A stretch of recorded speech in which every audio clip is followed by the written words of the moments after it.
బాధ్యత గల పౌరులుగా ప్రతి ఒక్కరూ ఓటు వేయండి.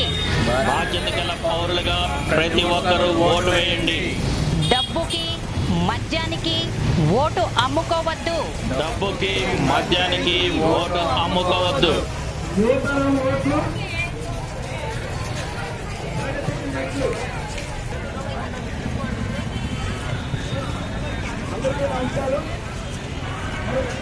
ప్రతి ఒక్కరూ తప్పక ఓటేయండి. ప్రతి ఒక్కరూ తప్పక ఓటేయండి. నా ఒక్క ఓటుతో ఏమవుతుందిలే అన్న నిర్లక్ష్యం వద్దు. నా ఒక్క ఓటుతో ఏమవుతుందిలే అన్న నిర్లక్ష్యం వద్దు. మరి కొత్తగా ఓటర్గా నమోదైనటువంటి యువత యువకులందరూ కూడాను మరి ఈ మంచి అవకాశాన్ని వారికి జీవితంలో మొదటిసారిగా ఓటు వచ్చింది. చాలా మందికి చాలా ఎక్సైటింగ్ గా ఓటు వేయాలని ఉత్సాహంతో ఉన్నారు చాలా మంది. మీరందరూ కూడాను ఈ ప్రజాస్వామ్య పండుగలో పాల్గొని మరి మరి దేశ భవిష్యత్తుకు సంబంధించినటువంటి మంచి నాయకుల్ని ఎన్నుకొని మన భవిష్యత్తును తీర్చిదిద్దుకోవాల్సిన అవసరం ఉన్నది. కాబట్టి ప్రతి ఒక్కరూ ఈ ప్రజాస్వామ్య పండుగలో 13వ తారీఖున వచ్చే నెల 13వ తారీఖున తప్పకుండా ఓటు వేసి ప్రజాస్వామ్యంలో మరి మీరందరూ కూడా భాగస్వామ్యం అవ్వాలని నేను మనస్ఫూర్తిగా కోరుకుంటున్నాను. మరి ఎటువంటి అవకతవకలకు లేకుండా బుల్లెట్ కింద బ్యాలెట్ బలమైందని చెప్పి మరి మీ అందరికీ తెలుసు. ప్రతి ఒక్కరూ తప్పకుండా ఓటు వేయండి. ఓటరు ఓట్లు ప్రగతికి మెట్లు. Thank you.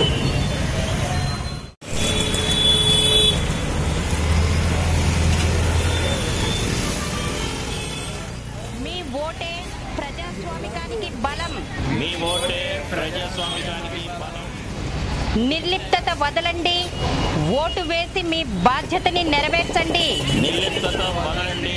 ఓటు వేసి మీ బాధ్యతని నెరవేర్చండి.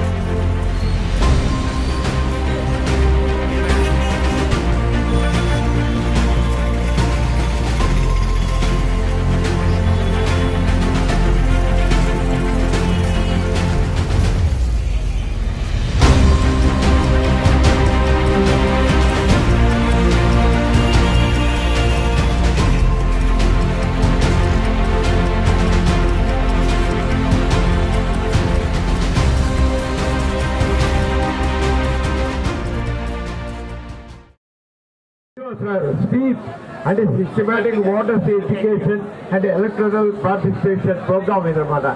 దాని స్వీప్ అంటారు. దాని అంటే మీరందరూ కూడా మీరందరికీ ఓటు ఉంది. 18 ఏళ్ళు అంటే మీరందరూ 18 ఏళ్ళు లాంటి వాళ్ళు మీరందరికీ ఓటు ఉందా లేదా? ఉంది కదా.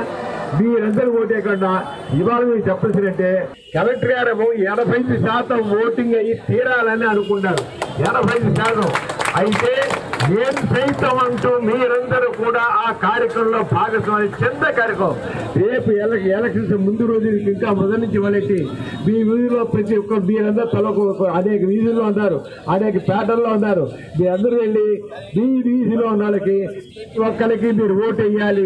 బాబాయ్ ఓటు వేయాలి, తాతయ్య ఓటు వేయాలి, ఆంటీ ఓటు వేయాలి, అంకుల్ ఓటు వేయాలి, అన్నయ్య ఓటు వేయాలి, అక్కయ్య ఓటు వేయాలని ప్రతి ఒక్కరు చెప్పండి. ఓటింగ్ రోజున మీరు ఇంట్లో కూర్చోవద్దు. ఆ రోజు